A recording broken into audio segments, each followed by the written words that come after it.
Hello everyone, welcome back to revision series. Today we will start with the most difficult chapter of the syllabus, that is financial management. Financial management एक ऐसा chapter है ना जिससे बहुत डर लगता है. It's very technical, right? So I will help you revise that chapter today. I have divided this chapter in two parts because this is very lengthy chapter. We would not be able to do justice to this chapter if we try to complete it in 30 minutes. So I have made two separate revision series of this particular chapter. Yes. So let us start with financial management. See children, in this particular video, we will discuss the three decisions and financial planning. In second part, we will discuss capital structure and working capital and fixed capital, right? So let's start with financial management. Now, what is financial management? If you try to break this term, what does that mean? It means management of finances, yes, or management of funds. तो हम जब कहते हैं कि हम manage कर रहे हैं तो what do we mean to say? If you remember in the first chapter I explained you the meaning of management, है ना. मैनेजमेंट, कोई चीज अगर अच्छे से मैनेज हो रही है तो उसका क्या मतलब है? वो पर्टिकुलर रिसोर्स ऑप्टिमली यूटिलाइज हो रहा है. Yes, so that is what we say कि particular organisation is managed means there is a efficiency in the management, यानी कि ऑप्टिमम यूटिलाइजेशन है वहां पर. तो फाइनेंशियल मैनेजमेंट का क्या मतलब है? that funds in the organization are utilized very effectively and efficiently. ठीक है, यानी कि जब जब फंड्स की जरूरत है तब तक फंड्स हैं, कोई एक्स्ट्रा फंड्स नहीं है, शॉर्टेज नहीं है, हमने ऑप्टिमल कॉस्ट पे, मिनिमम कॉस्ट पे फंड्स को रेज किया हुआ है, we are able to earn good and any decision relating to finance, right? So let us read the definition of financial management. Financial management refers to efficient acquisition of funds, efficient utilization of funds, and efficient disposal of surplus funds by the company. मतलब efficient acquisition यानी कि जब हम funds को acquire करते हैं कि कहाँ से funds आएंगे, तो वो क्या कैसा होना चाहिए कि वो वाली उस जगह से आप funds raise करो, उस means से आप funds raise करो कि जहां पर आपको minimum cost का मिल जाए और easily मिल जाए. ठीक है. एफिशिएंट यूटिलाइजेशन, कहां पर फंड्स यूटिलाइज करेंगे हम? फंड्स को यूटिलाइज करने का मतलब है इन्वेस्ट करना, right? We will invest the funds in the most efficient manner. Again efficiency मतलब मिनिमम कॉस्ट मैक्सिमम आउटपुट. ठीक है. तो आप यूटिलाइज इन कैसे करना है हमें फंड्स को? We have to invest it in the most profitable investments, right? And efficient disposal of the funds, यानी कि जब हम सरप्लस फंड्स, जब हमारे पास फंड्स आए, हमने सारे खर्चे मीट कर लिए, तो we are left with disposable income, है ना. हमारे पास एक इनकम रह जाती है, सरप्लस इनकम. तो उस सरप्लस प्रॉफिट को हम कैसे डिस्पोज करें, कैसे बांटें? That needs to be distributed among the shareholders, right? तो कैसे डिस्ट्रीब्यूट करें, क्या डिसीजन उस वक्त हम लें, all that relates to financial management. ठीक है. तो फाइनेंशियल मैनेजमेंट में तीन ही टर्म्स आपको याद रखनी है: एक्विजिशन, यूटिलाइजेशन एंड डिस्पोजल. ठीक है. और यही तीन हमारे मेन डिसीजंस हैं जो हमें फाइनेंशियल मैनेजमेंट में या फाइनेंशियल मैनेजर को लेने होते हैं. Clear? Financial management relates to efficient and effective management of funds so as to increase the wealth of the shareholders. एक लाइन में अगर हम बोलें कि फाइनेंशियल मैनेजमेंट का क्या ऑब्जेक्टिव है? Wealth of the share holders को इंक्रीज करना. ठीक है. तो फाइनेंशियल मैनेजमेंट क्या करता है? Efficient and effective management. Again efficient मतलब बार बार बता रही हूँ, हर almost every series I am telling you कि एफिशिएंट मतलब मिनिमम कॉस्ट में मैक्सिमम यूटिलाइजेशन, ऑप्टिमम यूटिलाइजेशन. और effective when you are doing it on the time, in the right time पे जब आप काम कर रहे हो with in the time frame. तो फाइनेंशियल मैनेजमेंट में हर वो चीज डिसीजन आती है जब आप फंड्स को इस तरह से मैनेज कर रहे हो कि उसका यूटिलाइजेशन इफेक्टिव हो और एफिशिएंट हो. क्लियर है ना? अब फाइनेंशियल मैनेजमेंट के ऑब्जेक्टिव्स क्या हैं? One line objective or a sole or a primary objective of the financial management is the center one, जो बीच में लिखा हुआ है, shareholders wealth maximization. shareholders की wealth maximize करना. वो कैसे होगी? जब shareholders का कि जो shares हैं उनकी वैल्यू बढ़ेगी, है ना. shares की वैल्यू बढ़ेगी तो shareholders की wealth maximize हो जाएगी. मेरे पास 10 shares हैं, अगर 10 shares की वैल्यू बढ़ रही है तो मेरी wealth maximize हो रही है ना, इंक्रीज हो रही है. So that is the ultimate objective of the financial management. If this question is for just 1 mark, so this is what you want to write every time. shareholders wealth maximization.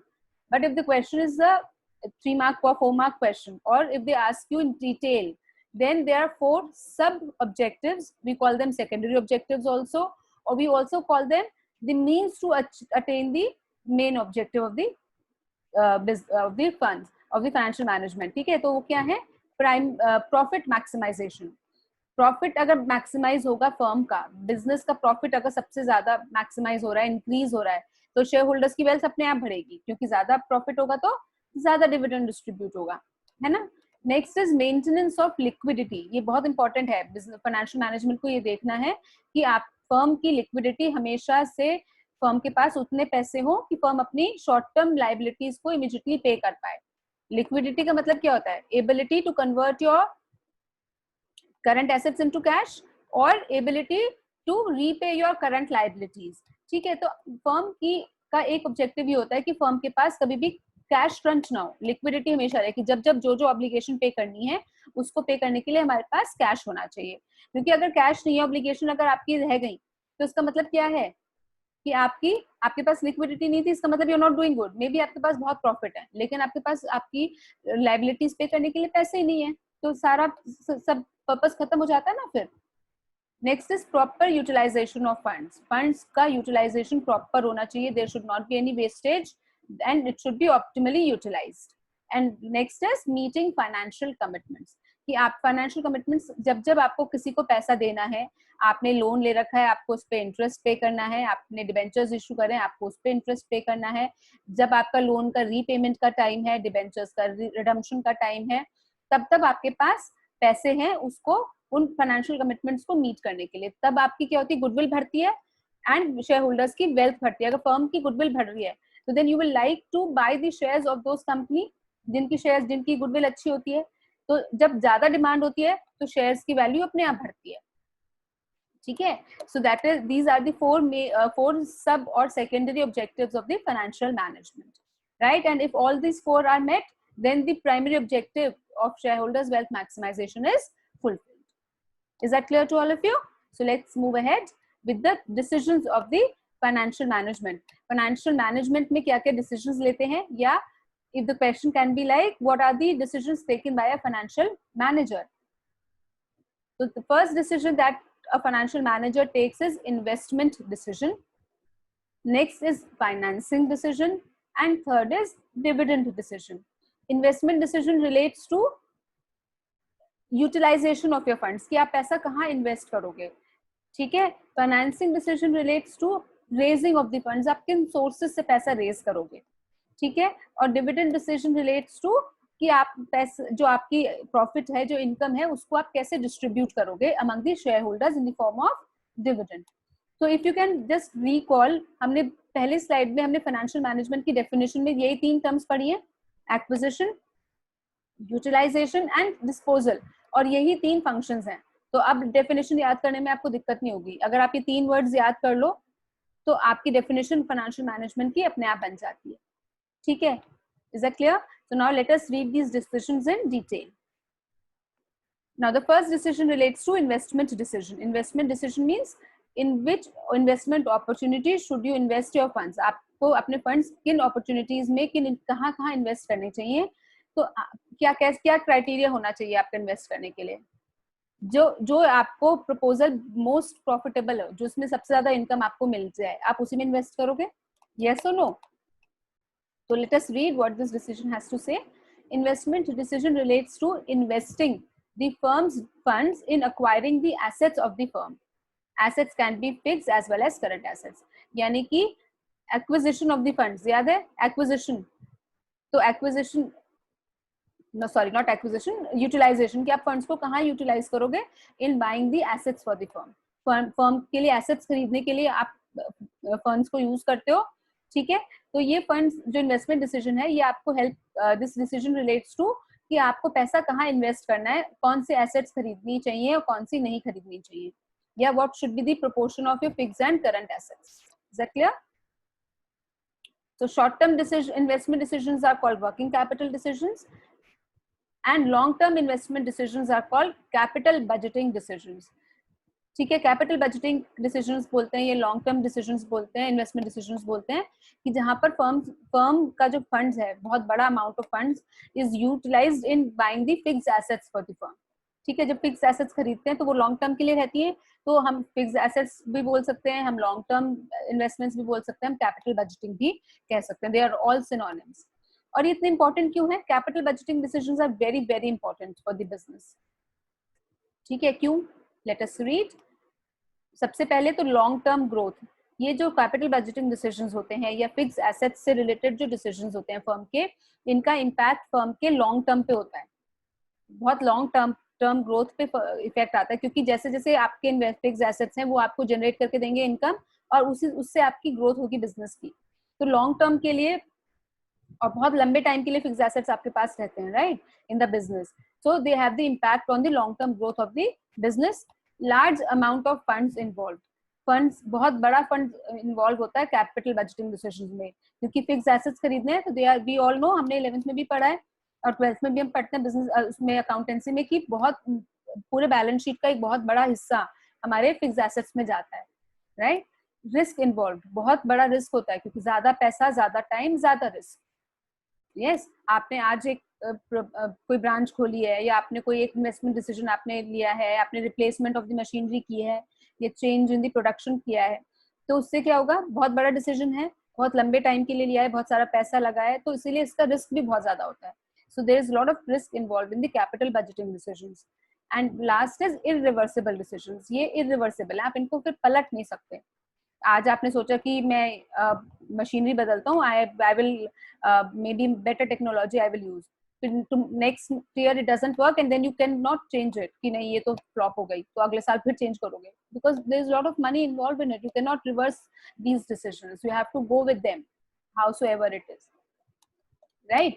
सो ये चार points हैं जो बताते हैं कि capital budgeting decisions इतने important हैं, so they have to be taken very very carefully by the finance manager. Clear? Now the factors that are affecting the capital budgeting decisions or investment decisions, कि आप अगर आप investment decisions ले रहे हैं या capital budgeting ले रहे हैं, decisions ले रहे हैं, तो आपको क्या factors ध्यान में रखने चाहिए? सबसे पहला, cash flow of the project। कोई प्रोजेक्ट आपने आपने इन्वेस्ट करने के लिए, आपके पास कोई प्रोजेक्ट है, तो आपको सेलेक्ट करना है कि मैं ये प्रोजेक्ट में इन्वेस्ट करूं या नहीं करूं। तो सबसे इंपॉर्टेंट है आपको ये देखना है कि आपके पास पैसा है भी या नहीं है, कैश है या नहीं है। कैश फ्लो, उसमें cash flow includes both cash inflow and outflow. Inflow कि जब पैसा आएगा प्रोजेक्ट से, और आउटफ्लो यानी कि पैसा जा रहा है, कितना पैसा उसमें इन्वेस्ट करना पड़ेगा। अगर मैंने एक प्रपोजल या प्रोजेक्ट चूज किया और that demands 10 crore rupees and I do not have 10 crore, I can not arrange, तो फिर वो प्रोजेक्ट तो मेरे लिए वैसे भी बेकार है। Yes. Next is return on investment, another most important point that needs to be considered। अगर आपके पास दो प्रोजेक्ट्स हैं, आपको पता है कि you can arrange the money, यानी कि कैश फ्लो वाला पॉइंट इज क्लियर, राइट। तो आप कौन सा सेलेक्ट करोगे जो आपको ज्यादा रिटर्न देगा, है ना। एक प्रोजेक्ट आपने चूज किया which is giving you return on investment at the rate of 10%, another project B is giving you return on investment at the rate of 12%, so your choice will be obviously for project B because it is giving you higher returns। Next is investment criteria। ये investment criteria relates to various other criteria कि आप क्या ध्यान में रखोगे, कि आपके availability of raw material, technology, उस technology पे काम करने के लिए labor availability या knowledge of the labor, management skills, there are so many other things that you should keep in mind and you should actually consider while taking the investment decision or while selecting the project, right? Now next is financing decisions। Financing decisions relates to the raising of the funds। आपने investment proposal choose कर लिया, अब आपको funds चाहिए, तो now you have to decide कि मैं funds कहाँ से raise करूँ। So you have two options, right? Funds can be raised through two different sources, one is debt, another is equity। अगर आपको याद हो तो हमने क्लास 11th के बिजनेस में भी पढ़ा था, borrowed funds and owners funds। याद है, debt is called borrowed funds, जो पैसा हम किसी से एज अ लोन लेते हैं, which includes your long term loans from banks, financial institutions, debentures, right? And equity यानी कि owners fund, जो आपका अपना पैसा है, equity shares और preference shares, ADRs, GDRs, all these relates to equity। ठीक है, तो finance manager has to decide कि हम डेट से फंड्स रेज करें या इक्विटी से करें या दोनों में से कर रहे हैं, तो what should be the proportion of debt and equity. Clear है? तो financial manager has to decide a judicious mix of both debt and equity so as to maximize the wealth of the shareholders. See children, at this point of time I should tell you कि तीनों decisions में, जब भी हम तीनों decisions की बात कर रहे हैं, तो अगर आपसे कोई पूछता है कि व्हाट इज द पर्पस या why, what is the objective, तो तीनों डिसीजंस का objective is just single objective, that is maximization of the wealth of share holders. Clear है? एक और टर्म इसमें रिलेट होती है जब हम फाइनेंसिंग डिसीजन पढ़ रहे होते हैं, which is called financial risk. Right? So financial risk refers to inability of the firm to meet its financial cost, for example debt और इंटरेस्ट ऑन डेट. अब फर्म को एक फिक्स फाइनेंशियल कॉस्ट देनी होती है जब फर्म ने date लिया होता है या बोरो किया होता है किसी से फंड्स, ठीक है, और तो उसके ऊपर फिक्स कॉस्ट क्या होती है, उसका इंटरेस्ट जो एनुअली आपको देना होता है, और एक और फिक्स कॉस्ट क्या होती है जब आप उसको रीपे करते हो. तो जब फर्म अपनी जो फिक्स कॉस्ट है, इंटरेस्ट ऑन डिबेंचर्स हर साल नहीं दे पा रहा है, ठीक है, डिबेंचर्स या डेट या लोन व्हाटएवर, अगर फर्म उसको नहीं दे पाती है तो then that is called a financial risk of the company. Clear है? ये एक छोटी सी टर्म है, रिलेटेड है, कभी कभी इसमें 1 मार्क का क्वेश्चन आ सकता है, so that is why I have explained you here. अब फैक्टर्स क्या ध्यान रखेंगे हम फाइनेंसिंग डिसीजन जब करेंगे कि फंड्स कहाँ से रेज करें, कैसे डिसाइड करेंगे. First is cost of raising funds, कि फंड्स को रेज करने की कॉस्ट क्या आ रही है. सपोज हमने इक्विटी शेयर्स इशू करे, इक्विटी शेयर्स को रेज करने के लिए, इशू करने के लिए बहुत सारी कॉस्ट लगती है, ठीक है, या फिर हम ये कहते हैं कि जिस सोर्स से हमें सस्ता फंड मिले, right, cheaper this source of funds, that is the better option for us. Next is risk involved.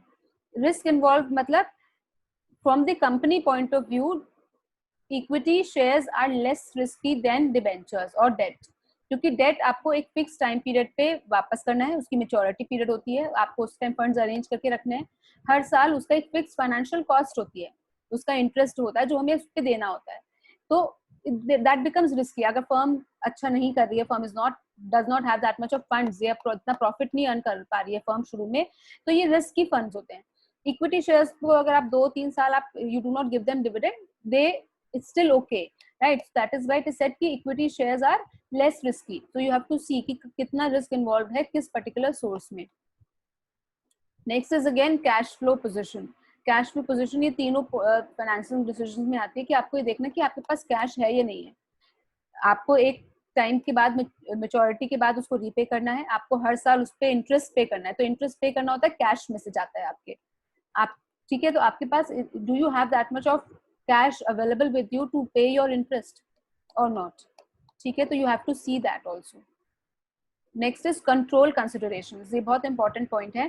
Control considerations basically refers to control किसका होता है फर्म पे. सोचो, इक्विटी शेयर होल्डर्स का. डेट वालों का तो कंट्रोल नहीं होता ना, they are the creditors of the firm, उनका कंट्रोल नहीं होता, वो तो उधार देते हैं बस. और equity share holders are the owners of the funds, तो कंट्रोल होता है ओनर्स का. तो जब हम फर्दर सपोज एक हमें फर्दर डेट फर्दर हमें अगर फाइनेंस करना है या रेज करना है फंड्स को, तो ये देखना होता है कि इक्विटी शेयर होल्डर्स की कंट्रोल कंसिडरेशंस क्या है. Are they ready to lose their control. अगर हमने और इक्विटी शेयर्स इशू करें तो इक्विटी शेयर होल्डर्स भर जाएंगे, यानी कि ओनर्स भर जाएंगे, है ना, तो उनका जो कंट्रोल है वो कम हो जाएगा ना with respect to percentage and ratio, ठीक है, तो डाइल्यूट हो जाता है, उसको हम कहते हैं डाइल्यूट हो गया उनका कंट्रोल. तो are they ready to dilute their control और not.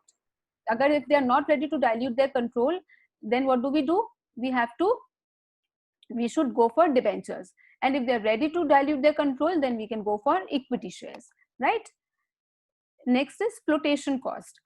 Flotation cost is something that is very important. ये बहुत एक huge cost होती है which is incurred for issuing the shares. अब हमने shares issue करने हैं तो हमें प्रोस्पेक्टस फाइल करना होता है आरओसी के पास, फिर हमें आपको सब पब्लिक में इनविटेशन देना होता है, फिर उसके बाद आपको अंडरराइटर्स अरेंज करने होते हैं, उनका कमीशन होता है, आपको ब्रोकर्स का, बैंकर्स कमीशन देना होता है. There is lot of cost that incurs before you actually issue the shares and before you actually get the money from these shares, ठीक है. शेयर्स इशू करने से जो पैसा आएगा उसके पहले आपको बहुत बड़ा अमाउंट खर्च करना पड़ता है, which is called flotation cost.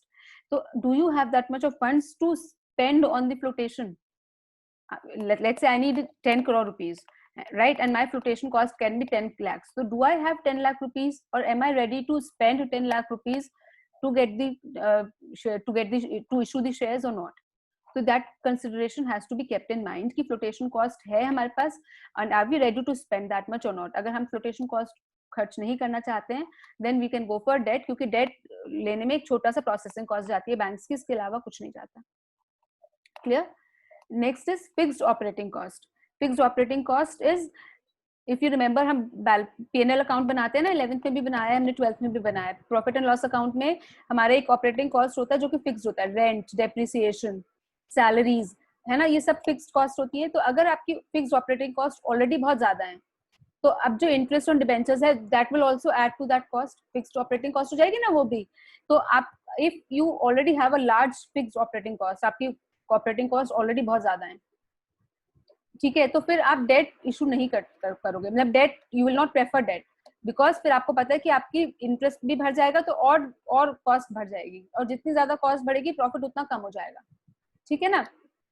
तो then you will have to decide कि आपकी फिक्स्ड ऑपरेटिंग कॉस्ट कितनी है. अगर बहुत ज्यादा है ऑलरेडी, तो then debt is less preferred. Then you can prefer equity, क्योंकि इक्विटी में कॉस्ट नहीं बढ़ती, फिक्स्ड ऑपरेटिंग कॉस्ट नहीं बढ़ती है, हर साल इंटरेस्ट नहीं देना है, जो देना है वो डिविडेंड देना है, वो प्रॉफिट आ जाएगा उसके बाद. तो your profit will not be reduced, क्योंकि जितनी ज्यादा कॉस्ट होगी उतना कम प्रॉफिट हो जाएगा आपका. ठीक है. Next is state of capital market. Capital market की स्टेट कैसी है? स्टेट का मतलब है कि कैपिटल मार्केट में बेयरिश ट्रेंड है या बुलिश ट्रेंड है. Means capital market is going up, shares are going, the value of shares are going up, stock market is going up, और stock market is going down. तो अगर stock market already is going up, यानी कि there is lot of demand. Stock market going up का क्या मतलब है? Demand बहुत है मार्केट में. ठीक है. तो अगर शेयर्स की डिमांड बहुत है, तो अगर आज आपने शेयर्स इशू करे, तो your shares will be easily subscribe. लेकिन अगर बुलिश ट्रेंड है, यानी कि शेयर्स की वैल्यू कम हो रही है, लोग, डिमांड बहुत कम है, लोग शेयर्स खरीदना नहीं चाह रहे, they are not ready to invest in the shares, तो अगर अब आप एक अपने शेयर्स इशू करते हो, तो people will not subscribe to it. तो यू हैव टू सी कि स्टेट ऑफ कैपिटल मार्केट क्या है. अगर बहुत डिमांड है तो आप शेयर्स इशू करो, people will subscribe, and then you can go for shares. But अगर डिमांड कम है मार्केट में, बुलिश ट्रेंड है, stock market is not going good, then you should avoid equity shares, then you can go for debt. Right. Now comes the third decision, which is again very important, which is dividend decision. Dividend decision relates to distribution of your surplus funds. Dividend हम किसको किस चीज का dividend देते हैं, किस चीज में से देते हैं? जो प्रॉफिट आपका आता है उसमें से आपने सारे ऑब्लिगेशंस पे कर दिए, सारा टैक्स पे कर दिया, सब कुछ खर्च दिया, उसके बाद जो आपके पास बचा, लेफ्ट ओवर और residual income, that is called dividend. और वो पैसा किसका होता है, वो प्रॉफिट किसका होता है? shareholders का. That needs to be distributed in the shareholders, and that is called dividend. तो a firm has to decide कि हम सारा residual profit as a form of dividend distribute कर दें, या थोड़ा सा हम retain कर लें. ठीक है. ये बहुत इंपॉर्टेंट होता है. ऐसा नहीं कि जितना प्रॉफिट बचा वो सारा डिस्ट्रीब्यूट कर देंगे तो फिर हमारे पास रिजर्व्स नहीं बचेंगे. हमें रिजर्व्स भी तो बना के रखने कि अगर अगले साल प्रॉफिट नहीं हुआ या कम हुआ, या हमें कभी जरूरत पड़ी 2 साल बाद पैसे की, तो फिर हम दोबारा थोड़ी अरेंज करेंगे, हम अपना पैसा यूज करेंगे. ठीक है. तो firm has to decide how much to retain and how much to distribute as dividend, right? So dividend decision relates to disposal of surplus funds. It involves a decision about the proportion of profits to be retained and the proportion of profits to be distributed among shareholders as dividend. Clear? अब इसके factors क्या हैं? बहुत सारे हैं, इसको बहुत ध्यान से देखना, ये बहुत इंपॉर्टेंट है. Dividend decision is something which is very most important among all 3 of them. So first is earnings. आपकी प्रॉफिट कितनी है? आप डिविडेंड उतना ही दोगे जितना आपका प्रॉफिट होगा. अगर प्रॉफिट कम है तो डिविडेंड कम, प्रॉफिट ज्यादा है तो डिविडेंड ज्यादा. Simple. Next is stability of earnings. आप, are you able to earn every year at a stable rate? एक यूनिफॉर्म रेट से आप अर्न कर रहे हो, या कभी कम होती है कभी ज्यादा होती है? तो अगर आपका ऐसा है कि कभी कम है कभी ज्यादा है, तो then you have to maintain the balance. जिस बार ज्यादा है उसमें से उस बार से बचा लो, और जिस बार कम होगा पिछले बार में से यूज करके उसको पे कर देना. That is how the stability of earnings matter to the with respect to dividend. Cash flow position. Again मैंने बताया था कैश फ्लो पोजीशन हर बार इंपॉर्टेंट है. डिविडेंड जब कंपनी डिस्ट्रीब्यूट करती है, डिविडेंड देती है in the form of cash, है ना. शेयर होल्डर्स को कैश के फॉर्म में तो देंगे कि देखो ये रहा प्रॉफिट और ये लो डिविडेंड. अगर आपके पास, आपने बहुत सारा प्रॉफिट अर्न किया है, आपके पास बहुत सारा डिविडेंड भी बचा है देने के लिए, लेकिन आपके पास कैश नहीं है, means that is stuck up somewhere, your cash is, you do not have the liquidity, तो आप क्या करोगे? Then you will prefer to retain more amount and give less as a dividend. Clear? Next is growth opportunities. If you have some growth opportunities coming ahead in front of you, then you will prefer to retain more amount. क्योंकि अगर मुझे पता है कि मुझे 4 साल बाद 5 साल बाद एक नई ब्रांच खोलनी है, या every 3 years I have a plan to open a new branch, तो फिर क्या होगा? फिर मेरे पास बहुत सारा पैसा चाहिए ना मुझे इन्वेस्टमेंट के लिए. That means I have a growth opportunity, right? तो फिर मैं क्या कर सकती हूँ? I will retain more amount. मैं अपना पैसा ज्यादा बचा के रखूँ and distribute less. और फिर जो मेरा पैसा जो बचेगा रिजर्व्स में, that can be utilized for investment in the further years. Stability of dividend. Firm क्या प्रेफर करती है? स्टेबिलिटी, डिविडेंड होना चाहिए या नहीं होना चाहिए? ऑफ कोर्स होना चाहिए. एक साल आपने 1 रुपी पर शेयर डिविडेंड दे दिया, एक साल आपने 10 पैसा दिया है, फिर अगले साल आपने 2 रुपीज पर शेयर डिविडेंड दे दिया, तो then investors do not like this. They always want कि डिविडेंड जो मिले वो स्टेबल हो. तो फर्म्स हैव टू डिसाइड कि आपकी अर्निंग स्टेबिलिटी है में है, स्टेबिलिटी अर्निंग्स है या नहीं है, और फिर डिविडेंड कैसे देना है. तो firms prefer to give the dividend which is uniform year after year. Then preference of share holders. Share holders क्या प्रेफर करते हैं? Sometimes if the firms are doing very nice, अगर उनकी रिटर्न ऑन इन्वेस्टमेंट बहुत अच्छी होती है, तो शेयर होल्डर्स प्रेफर कि हम पैसा नहीं लेते, डिविडेंड मत दो हमें, यू री invest this money in the business. क्योंकि अगर बिजनेस में पैसा रहेगा तो वो री इन्वेस्ट होगा तो it will earn more. So preference of the shareholders matters, whether they want cash dividend in the hands or they want the money to be reinvested in the business. Next is taxation policy. Taxation policy होती है dividend is taxable, right? तो अगर dividend पे tax ज्यादा है, ठीक है, या तो डिविडेंड पे टैक्स ज्यादा है शेयर होल्डर्स के हैंड में, या इन कम फर्म को जब डिविडेंड डिस्ट्रीब्यूट करती है तो उसको टैक्स देना होता है. अगर वो टैक्स ज्यादा है तो फिर फर्म डिविडेंड कम देती है, क्योंकि फिर टैक्स क्यों देना, फिर वो फर्म पैसा री इन्वेस्ट कर लेती है. और अगर टैक्स कम है तो फर्म पे ज्यादा डिविडेंड दे सकती है, right? Access to capital market. अगेन ये वही कैपिटल मार्केट, मतलब कि जब आपको फंड्स की जरूरत पड़ेगी तब आपको क्या कैपिटल मार्केट से इजीली फंड्स मिल जाएगा. Do you have the good access to the capital market? अगर आपके already let's say 3-4 types of shares and debentures are already in the market, right? Equity shares and preference shares are already in the market. That means you have good access to capital market. तो जब आपको funds चाहिए होंगे, हम चाहेंगे capital market में share issue करेंगे और फंड्स अरेंज कर लेंगे. But if your access to capital market is poor, आपको पता है कि अभी आप नई फर्म है, आपको अभी कैपिटल मार्केट में आप जाओगे तो आपको शेयर्स आपके इशू करोगे तो सब्सक्राइब नहीं होंगे, तो then you will prefer to save more. आप अपना retain more and then distribute less. So accessibility of the capital market is also a factor that needs to be kept in mind कि हम कितना distribute करें और कितना retain करें. Next is legal restrictions. Legal restrictions होती हैं, कभी कभी कंपनी लॉ भी, आप कंपनीज एक्ट या लॉज जो होते हैं वो भी रिस्ट्रिक्शंस लगाते हैं कि आप कितना डिस्ट्रीब्यूट कर सकते हैं कितना नहीं, या मिनिमम इतना तो करना ही है. जैसे एक रूल है कि अगर आप कंपनी को 3 साल तक कंपनी बिना डिविडेंड के नहीं रह सकती, ठीक है, 3 साल में एक बार तो डिविडेंड देना ही देना है. तो such kind of restrictions are also there कि कितना देना है. अगर आपका इतना प्रॉफिट है तो आपको इतना डिविडेंड देना ही देना है. So that kind of restrictions also have to be kept in mind. Contractual constraints होती हैं कि आपका कोई कंस्ट्रेंट कॉन्ट्रैक्ट है, या आपने बहुत सारा डेट है आपके ऊपर. फॉर एग्जांपल आपने वो डेट तो रीपे किया नहीं है, आप डिविडेंड डिस्ट्रीब्यूट कर रहे हैं, तो then what will the debt holders feel कि हमारे साथ चीटिंग कर रहे हैं, है ना. मैं एक तरफ तो मैं पैसा नहीं दे रही हूँ, डेट का पैसा नहीं उतार रही हूँ लोन का, और दूसरी तरफ मैं बहुत सारा डिविडेंड पे कर रही हूँ. So that means this is not matching, right? So such kind of contractual constraints also have to be seen कि आपके कोई कंस्ट्रेंट तो नहीं है, कोई कॉन्ट्रैक्ट था ऐसा जो आपने फुलफिल नहीं किया, तो आप पहले वो उतारोगे तब आप डिविडेंड डिस्ट्रीब्यूट करोगे. Clear? So these were the factors affecting the dividend decisions. Now next topic that I'm going to discuss today is financial planning. 3 decisions were clear. हम 3 decisions कौन से थे? Investment, financing and dividend. तो ये जो पहले 2 decision होते हैं, investment and financing, ये दोनों decisions आपस में related होते हैं. कैसे? कि investment proposal है हमारे हाथ में, मुझे पैसा इन्वेस्ट करना है तो मुझे रेज करना है, और रेज ऐसे करना है कि इन्वेस्टमेंट प्रपोजल जब जब मेरे को इन्वेस्टमेंट के लिए पैसा चाहिए, जब जब मेरे पास पैसा हो. So these two decisions are linked with another concept which is called financial planning. हमें प्लान करना है फाइनेंसेस को, कि जब जब मेरे पास इन्वेस्टमेंट प्रपोजल आए तब तब मेरे पास फंड्स हो, और जब इन्वेस्टमेंट प्रपोजल नहीं है तब मेरे पास सरप्लस फंड्स या वेस्टेज ऑफ फंड्स ना हो. ठीक है. So if you remember, planning as a function of management क्या था chapter 4? In deciding in advance what to do, how to do, when to do and by whom to do. ये planning की definition है. इसको financial planning से, finance के साथ या फंड्स की प्लानिंग के साथ रिलेट करो. डिसाइडिंग इन एडवांस कि फंड्स का क्या करना है, कब करना है, कैसे करना है. ठीक है. तो दैट मीन्स कि आपको ये प्लान करना है कि कभी भी आपके, जब जब आपके पास फंड्स की रिक्वायरमेंट हो तब आपके पास फंड्स हो.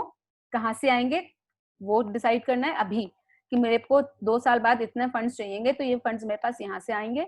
और ये देखना है कि कभी भी मेरे पास एक्स्ट्रा फंड्स ना हो. Yes, there is no wastage of funds, क्योंकि फंड्स वेस्ट करने का मतलब है कि आपकी कॉस्ट वेस्ट हो रही है. Right. So let us read the definition. Financial planning means deciding in advance about the amount of finance needed and the sources to get that finance. अभी हमने यही बात करी कि हमने पहले से हमें एडवांस में डिसाइड करना है कि कब कब हमें फाइनेंस की जरूरत होगी, कितनी जरूरत होगी, और वो पैसा कहाँ से आएगा.